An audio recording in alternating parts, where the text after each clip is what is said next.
Could you please review how you hold healthy boundaries with people who are abusive? There is one person in my life I have to keep reminding myself he is me. How do I accept all that is while not allowing abuse?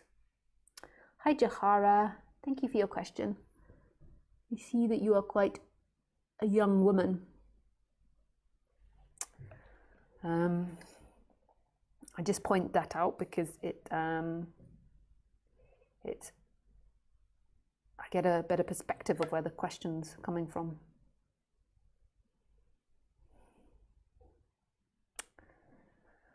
So first of all, so there's two different answers from this question. So like from the non-dual perspective, like who is this person that's getting abused? Like who are you that's getting abused? And who is this person that's abusing you? So what we do is we have these stories of who we are in our head, and we have this image of who we are, and then we think about it in comparison to someone else. So you see yourself as someone that's getting abused by this other person, and then you see yourselves interacting.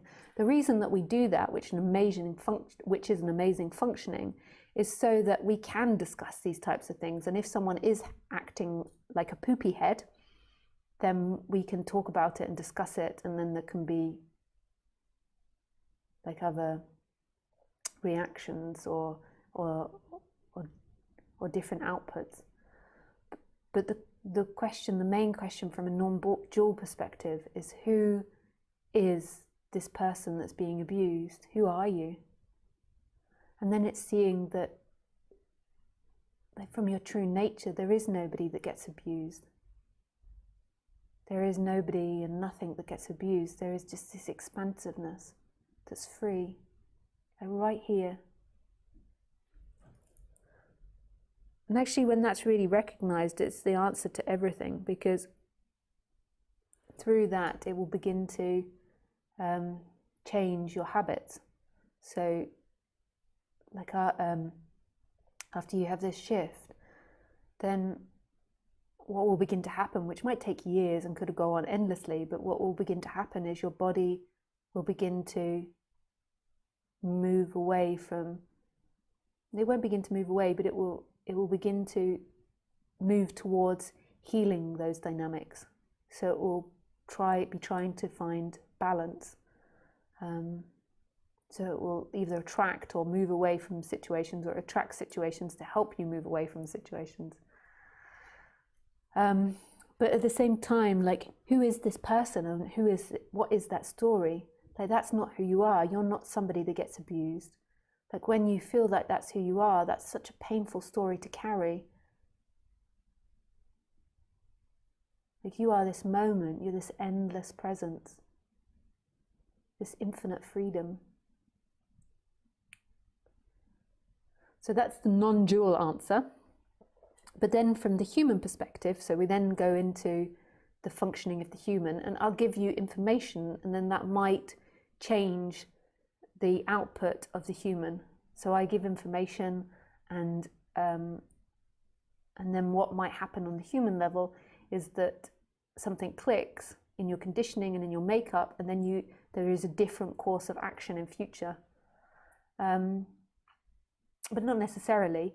But at the end of the day, it's not your doing. So you might think that I'm teaching you, and that you're a separate entity inside the body, and that you are learning how to act properly or act better.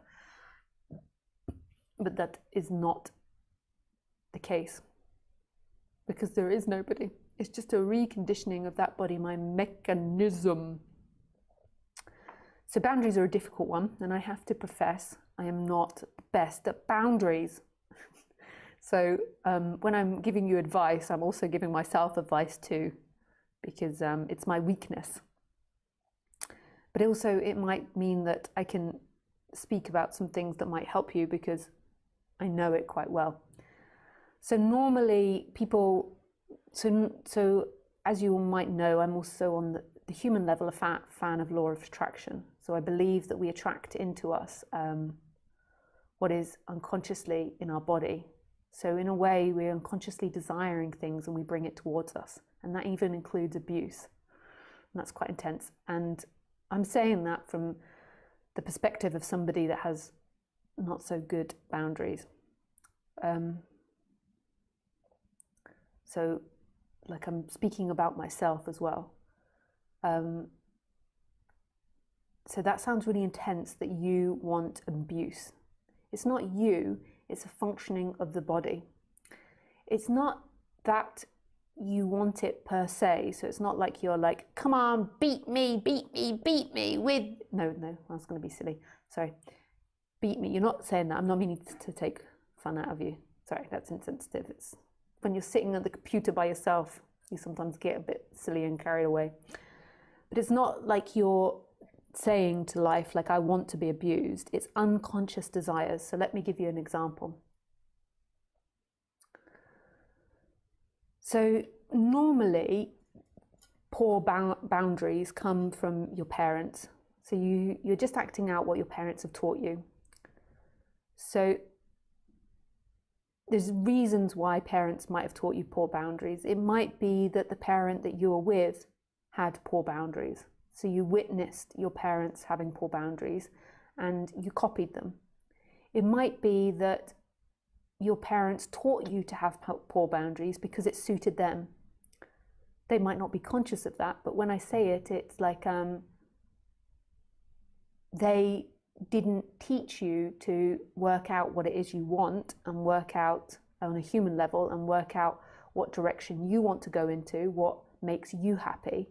They focused on you pleasing them. So they focused in on what it was in your behavior that made them happy. So just give you a moment to digest that. So when you were, say, going to the dress shop or the shop to buy clothes, they taught you to focus on the clothes that would make them happy rather than what clothes made you feel happy. And it's important to do this to an extent as a parent, like to an extent, the parents need you to obey certain rules.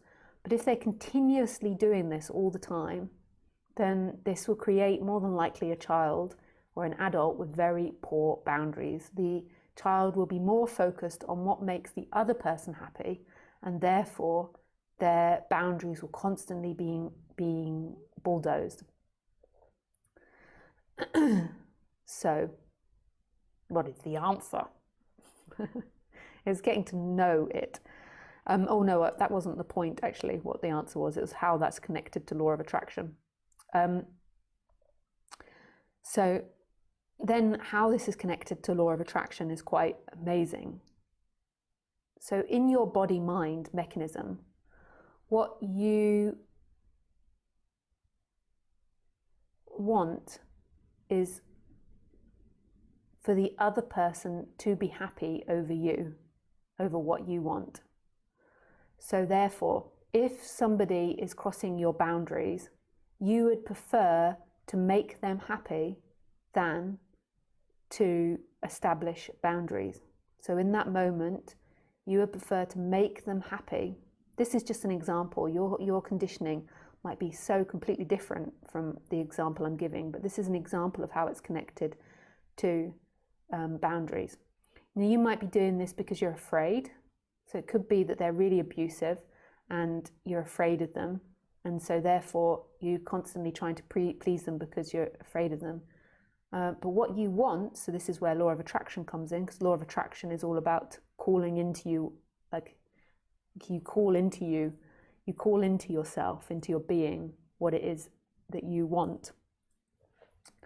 So what you want is for them to be happy over you. So it's not that you per se directly want to be abused, but you want that person to be happy over you. So if they're crossing your boundaries, in a way, you don't want to stop them. You want them to be happy.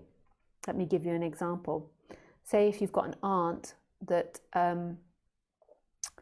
that you love, but when they phone you up, they are always negative, and they're always like bringing down your energy. They're always moaning about everything, and you don't like it.